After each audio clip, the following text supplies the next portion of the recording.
എമ്പുരാനെ കുറിച്ച് ചില ഇൻട്രസ്റ്റിംഗ് കാര്യങ്ങളും പടത്തിന്റെ ഹൈപ്പ് ആൻഡ് ബിസിനസ് അല്ലെങ്കിൽ മാർക്കറ്റിംഗിനെ കുറിച്ചും ഒപ്പം കഥയെ അല്ലെങ്കിൽ വില്ലനെ കുറിച്ചുള്ള ചില ഊഹങ്ങളുമാണ് ഈ വീഡിയോയിൽ നമ്മൾ സംസാരിക്കുന്നത്. Interesting facts. എമ്പുരാന്റെ ചില ഭാഗങ്ങൾ ഗോപ്രോയിലും ഐഫോണിലുമാണ് ഷൂട്ട് ചെയ്തിട്ടുള്ളത്. ലൂസിഫറിലെ പോലെ തന്നെ ലാലേട്ടന്റെ സ്ക്രീൻ സ്പേസ് എമ്പുരാനിലും കുറവായിരിക്കും. ചിലപ്പോൾ ലൂസിഫറിലെ പോലെ തന്നെ ഇന്റർവെൽ ഒക്കെ അടുക്കാറാകുമ്പോഴായിരിക്കും ലാലേട്ടന്റെ ക്യാരക്ടർ വരിക. എന്തായാലും പടത്തിന്റെ ഡ്യൂറേഷന്റെ 1/4 ഭാഗം മാത്രമേ മോഹൻലാൽ എമ്പുരാനിൽ ഉള്ളൂ എന്നുള്ളതാണ് അറിയുന്ന വിവരം. ഈ സിനിമയുടെ ഷൂട്ടിങ്ങിനായിട്ട് ലണ്ടനിലെ വാട്ടർ ട്യൂബ് സർവീസ് ഒരു ദിവസത്തേക്ക് നിർത്തിവെച്ചിരുന്നു. ഐമാക്സിൽ റിലീസ് ചെയ്യുന്ന ആദ്യ മലയാള സിനിമയായിരിക്കും എമ്പുരാൻ. ലൂസിഫറിന്റെ യൂണിവേഴ്സിൽ വരുന്ന രണ്ടാമത്തെ സിനിമയാണ് എമ്പുരാൻ. ഇതിനൊരു തേർഡ് ഇൻസ്റ്റാൾമെന്റ് കൂടി ഉണ്ടായിരിക്കും. ഇങ്ങനെ പടത്തെക്കുറിച്ച് വരുന്ന ചെറിയ ചെറിയ പുതിയ വിവരങ്ങളൊക്കെയും ഈ സിനിമയ്ക്ക് കൊടുക്കുന്ന ഹൈപ്പ് അത്രയ്ക്കും വലുതാണ്. ഒന്ന് മാർച്ച് 27 ആയിരുന്നെങ്കിൽ ഒന്ന് കണ്ടു നോക്കാൻ പറ്റിയിരുന്നെങ്കിൽ എന്നുള്ള ഒരു ആകാംക്ഷ അല്ലെങ്കിൽ എക്സൈറ്റ്മെന്റ് നമുക്ക് എല്ലാവർക്കും നൽകുന്നതുമാണ്.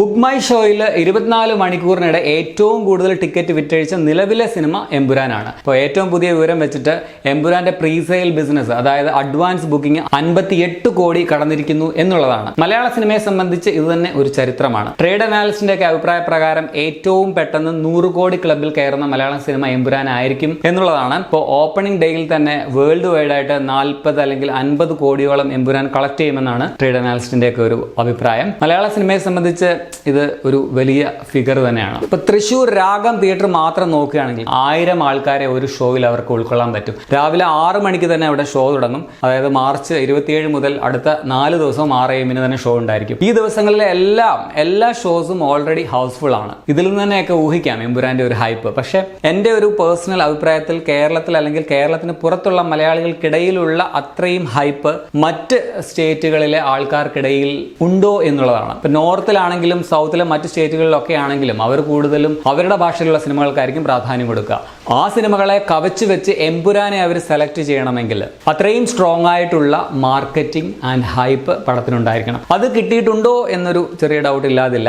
ഓൾറെഡി തമിഴ്, തെലുങ്ക് ഇന്റർവ്യൂസ് ഒക്കെ വൈറലാണെങ്കിലും നോർത്ത് ഇന്ത്യയിലൊക്കെ ഇത്രയ്ക്കൊരു ഹൈപ്പ് ഉണ്ടെന്ന് എനിക്ക് തോന്നുന്നില്ല. അത് പടത്തിന് ഒരു തിരിച്ചടിയാകാനുള്ള സാധ്യത ചെറിയ തോതിലുണ്ട് താനും. കാരണം ഈ പടത്തിന്റെ ബജറ്റ് വളരെ വലുതാണ്. കംപ്ലീറ്റ് എത്രയാണെന്നുള്ളത് അവർ പുറത്തു വിട്ടിട്ടില്ല എങ്കിലും എൻ്റെ അഭിപ്രായത്തിൽ ഒരു 400-500 കോടിയെങ്കിലും അടിച്ചാലേ ഇതൊരു സൂപ്പർ ഹിറ്റ് സ്റ്റാറ്റസ് അല്ലെങ്കിൽ ഒരു ബ്ലോക്ക് ബസ്റ്റർ ഒക്കെ ആവാനുള്ള ഒരു സാധ്യതയുള്ളൂ. അത്രയും കളക്ട് ചെയ്യണമെങ്കിൽ കേരളത്തിൽ നിന്ന് മാത്രം അല്ലെങ്കിൽ മലയാളികൾക്കിടയിൽ മാത്രം പടം ഇത്രയും ഓളം ഉണ്ടാക്കിയാൽ പോരാ. ഇനി പടത്തിന്റെ ഹൈപ്പും ബിസിനസ്സും ഒക്കെ അവിടെ നിൽക്കട്ടെ. നമ്മൾ സ്ക്രിപ്റ്റിലേക്ക് ഒന്ന് പോവുകയാണ്. പടത്തിലെ വില്ലൻ ആരാണെന്നുള്ള ഒരു മെയിൻ ചോദ്യം ഉണ്ടല്ലോ. പോസ്റ്ററിൽ നമ്മൾ കാണുന്ന ആ ഒരു കറുത്ത ഡ്രാഗൺ ഡ്രസ് ഇട്ട് തിരിഞ്ഞു നിൽക്കുന്നത് ആരാണ് എന്നുള്ളത്. ഇതിനെക്കുറിച്ചുള്ള എൻ്റെ ഒരു ചെറിയ ഒരു ഊഹമാണ് നമ്മൾ പറയുന്നത്. PK രാംദാസിന് ശേഷം വീണ്ടും മന്ത്രിസ്ഥാനത്തേക്ക് സ്ഥാനാർത്ഥിയായിട്ട് വരുന്നത് പ്രിയദർശിനി രാംദാസ് അഥവാ മഞ്ജു വാര്യറാണ്. അത് ട്രെയിലറിൽ നിന്നും സൂചിപ്പിക്കുന്നുണ്ട് കേട്ടോ. വരുന്ന ആള് നിസ്സാരക്കാരിയല്ല.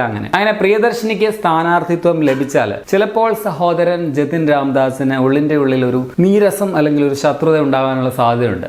ചിലപ്പോ ചേച്ചിയെ ഒരുപാട് സ്നേഹിക്കുന്ന ആയിരിക്കും. ജതിനെ കവച്ചു വെച്ച് പ്രിയയെ അണികൾ തിരഞ്ഞെടുത്താൽ സ്വാഭാവികമായിട്ടും ഒരു അസൂയ അല്ലെങ്കിൽ ഒരു ദേഷ്യം ഉണ്ടാകാനുള്ള സാധ്യത ജതിനുണ്ട്. അങ്ങനെയാണെങ്കിൽ അവർ തമ്മിൽ തെറ്റാനും ഇടയുണ്ട്. ഇതിൽ എൻ്റെ ഒരു തോന്നലിൽ ജതിൻ പ്രിയയുടെ കൂടെ തന്നെ നിന്നിട്ട് ഏറ്റവും അവസാനമായിരിക്കും ശരിക്കും വില്ലനാണ് എന്നത് റിവീൽ ആവുക. അത് കുറച്ച് ഓൾഡ് സ്റ്റൈൽ അല്ലേ? ആണോ?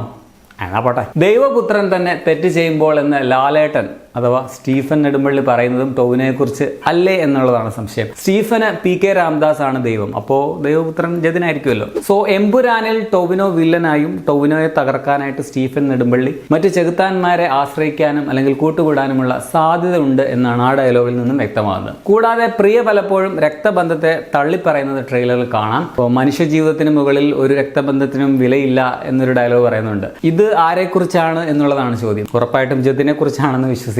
ജാൻവി അല്ലാതെ എനിക്ക് ഈ ലോകത്ത് രക്തബന്ധം എന്ന് പറയാൻ ഒരാൾ മാത്രമേ ഉള്ളൂ എന്ന് പ്രിയദർശിനി പറയുന്നുണ്ട്.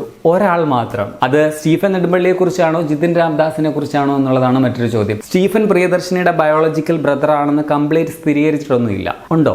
ഇല്ല. അതുകൊണ്ട് തന്നെ ജിതിനെ കുറിച്ചാണ് പറയുന്നതെന്ന് കരുതാം. അതല്ല സ്റ്റീഫനെ കുറിച്ചാണ് അങ്ങനെ പറയുന്നതെങ്കിൽ ടൊവിനോ തോമസിന്റെ ക്യാരക്ടറിന് എന്തെങ്കിലും സംഭവിച്ചിട്ടുണ്ടാകാം. അല്ലെങ്കിൽ ടൊവിനോയെ ജതിനെ തള്ളിപ്പറയാൻ മാത്രം പ്രിയ അയാളുടെ എന്തെങ്കിലും പ്രവൃത്തി കണ്ടുപിടിച്ചിട്ടുണ്ടാവാം. ഇതും വീണ്ടും ടൊവിനോയുടെ ക്യാരക്ടറാണ് വില്ലൻ എന്ന വഴിയിലേക്കാണ് പോകുന്നത്. അങ്ങനെ മൊത്തത്തിൽ നോക്കുമ്പോൾ ടൊവിനോയുടെ ക്യാരക്ടറിന് ഒരു വില്ലൻ ഷെയ്ഡ് ഉണ്ടാവാനുള്ള സാധ്യതയുണ്ട്. ദൈവമേ, നീ അങ്ങനെയല്ലെങ്കിൽ ഈ വീഡിയോ തന്നെ പാളി. എന്നാലും കുഴപ്പമില്ല, ടോവിനോയാണ് വില്ലൻ എന്ന് നമ്മളെ കൊണ്ട് തെറ്റിദ്ധരിപ്പിക്കാൻ വേണ്ടി ഇങ്ങനെയുള്ള സൂചനകൾ മനഃപൂർവ്വം ട്രെയിലറിൽ തന്നതാവാനും മതി. പ്രശ്നം എന്താണെന്ന് വെച്ചാൽ പോസ്റ്ററിലെ ആളുടെ ചെവി ടോവിനോയുടെ പോലെ അല്ല എന്നതാണ്. ചിലർ പറയുന്നത് അത് ഫഹദ് ഫാസിലാണ്, അല്ലെങ്കിൽ അമീർ ഖാനാണ്, അതും അല്ലെങ്കിൽ ഡോൺലി എന്നൊക്കെ പറയുന്നുണ്ട്. അതുമല്ല ഹോളിവുഡ് താരം റിക് യൂൺ ആണെന്നും പറയുന്നവരുണ്ട്. ഈ രൂപം വെച്ച് എന്തായാലും ഡോൺലി ആകാനുള്ള ഒരു സാധ്യതയില്ല. ഫഹദ് ഫാസിൽ പടത്തിലില്ല എന്ന് പൃഥ്വിരാജ് തന്നെ ഒരു ഇന്റർവ്യൂവിൽ പറഞ്ഞിട്ടുണ്ട്.